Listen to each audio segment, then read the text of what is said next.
I'll be doing this. How many more asses will I kiss? Yeah, the days are getting longer and I'm getting stronger. Hello, it is I, Stephen J. Morris, the late boomer. Now, why don't we look at a video? I'm going to showcase what I'm going to be doing in the future. So I'm going to take all this right-wing propaganda and retort to every line. Now, some of you are too young to remember the John Birch Society. This guy, I don't even want to say his name. Engraved on Karl Marx's tombstone in Highgate. This guy is alleged professor at some right-wing think tank. The Clements, whatever. Clements University. Now, this is the same old garbage that the Paleolithic conservatives have been pushing since 1958. This whole communist conspiracy. Now what we have here is the John Birch Society on LSD, and they're called QAnon.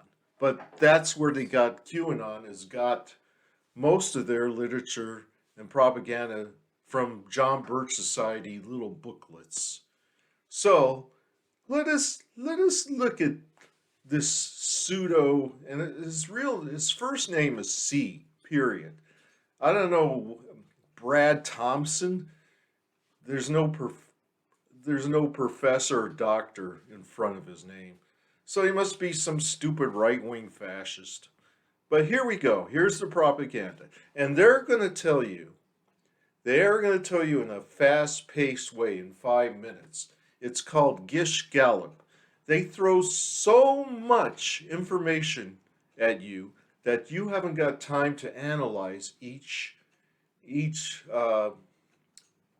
point that this schmuck is making. So I'm going to stop it and quickly refute it. Okay, here we go. Let's try. Cemetery in North London are the following words. The philosophers have only interpreted the world in various ways. The point, however, is to change it. Substitute the word professor for the word philosopher. We really don't have philosophers anymore, and you get right to... Wrong. There are so many philosophers. There is more philosophers now than they did in the 19th century.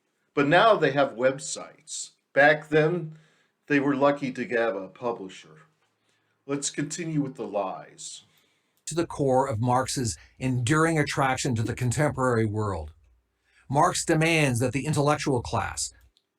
He never demanded anything. See, this is a verb that they throw in to make sure, like, all of Marx's literature was like a master plan for evil. It was just philosophy.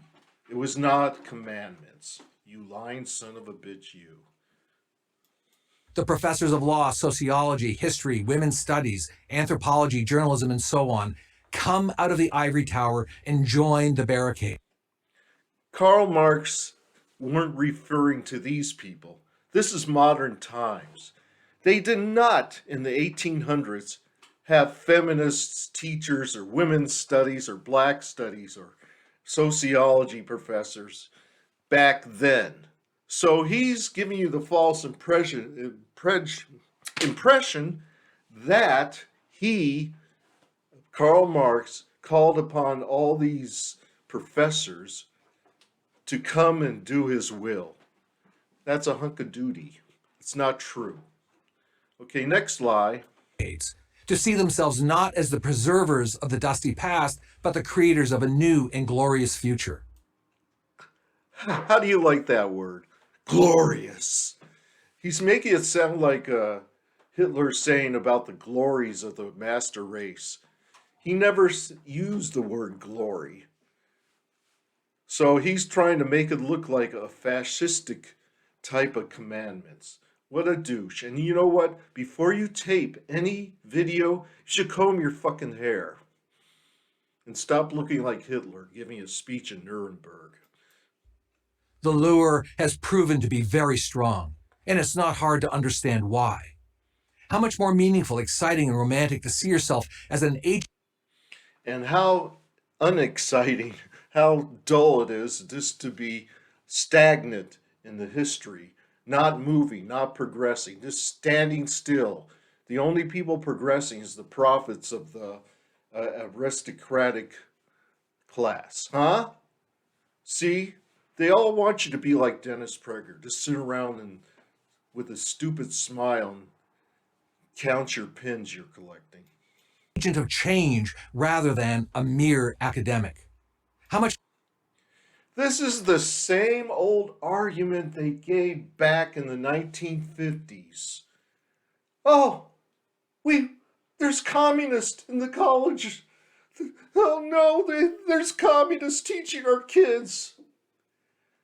Now it's we got transgender teaching our kids. Fear, alarmism, that's all you get with conservatism. Next bullshit. more meaningful, exciting, and romantic to see the young people who fill up your classroom as potential soldiers in the cause. Soldiers? Soldiers? They're students. They're trying to get credits for the class so they could be lawyers, doctors, and accountants. They're not there to start a revolution. You think they're going to, college professor is going to get in front of his class and try to recruit them for the revolution? Are you kissing up my leg? Are you licking my dick? Come on. What's wrong with you? They don't give a shit about revolution. Okay? Let's go on here. Send them into the world with the same revolutionary spirit, the same disgust toward bourgeois middle class values that you feel, and you've done your job.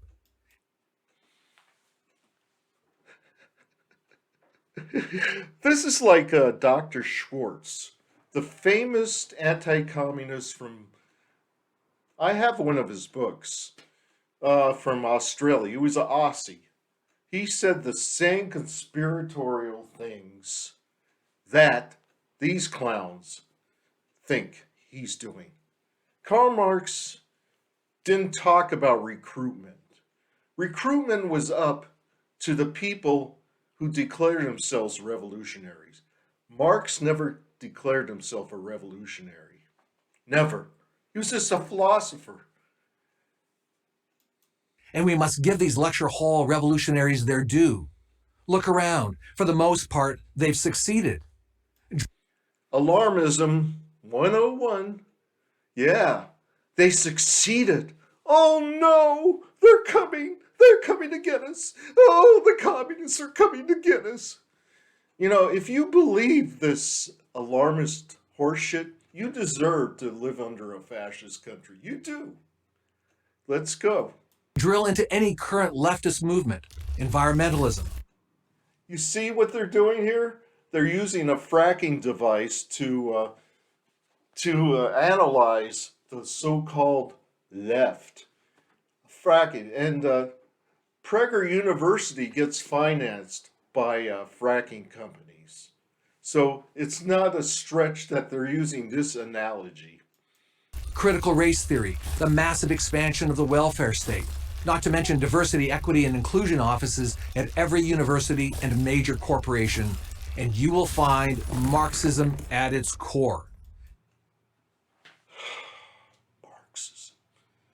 Ask anybody on the street. Do you know what Marxism is? No. Do you know who Groucho Marx is? No.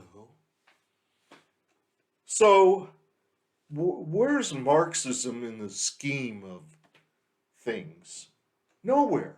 It's just a paranoid fantasy created by people in the oil companies and the religious right, I'm skewed, religious right.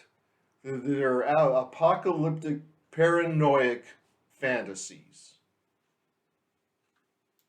A contempt of the Enlightenment and the Judeo-Christian value system. First of all, this bullshit with Judeo-Christian ethics, do you know when that came? It was Reverend McCarthy. Reverend McCarthy wanted to recruit more Jews into Christianity, so he created this phraseology. It's Judeo-Christian. Now, why is the Jewish part in Latin and the last part is in English? So you could sort of hide the Jewish part.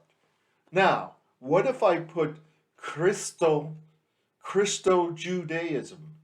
Huh? See how you like it. It's this reverse. There is no such thing as Judeo values.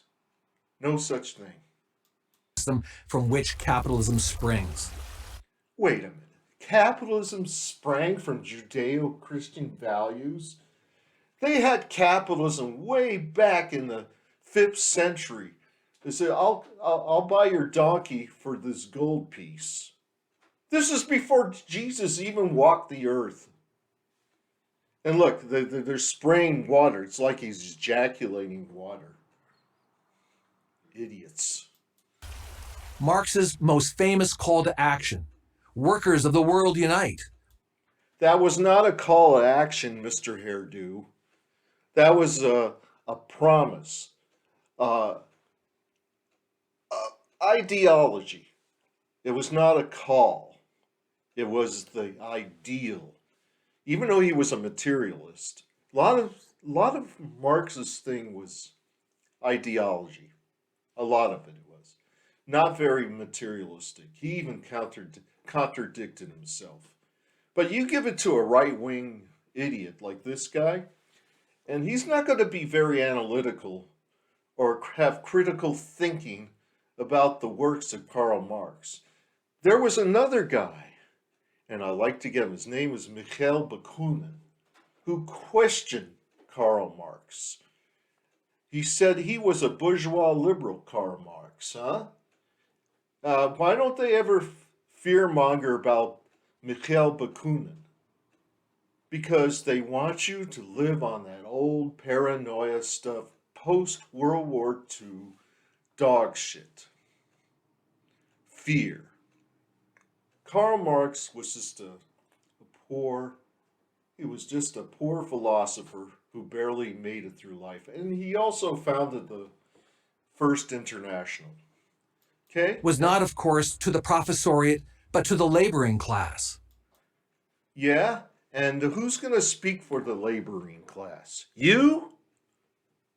You think workers are just there to exploit and use. That didn't work out so well. Workers, especially in the United States, turned out to be more interested. Wrong, wrong, wrong.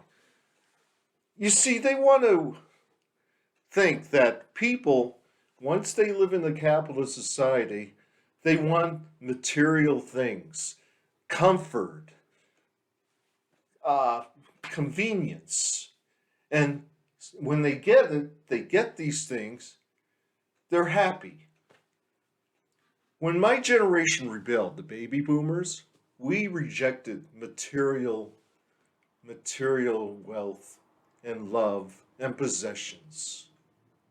So these schmucks, oh look, I got a new refrigerator, screw Karl Marx.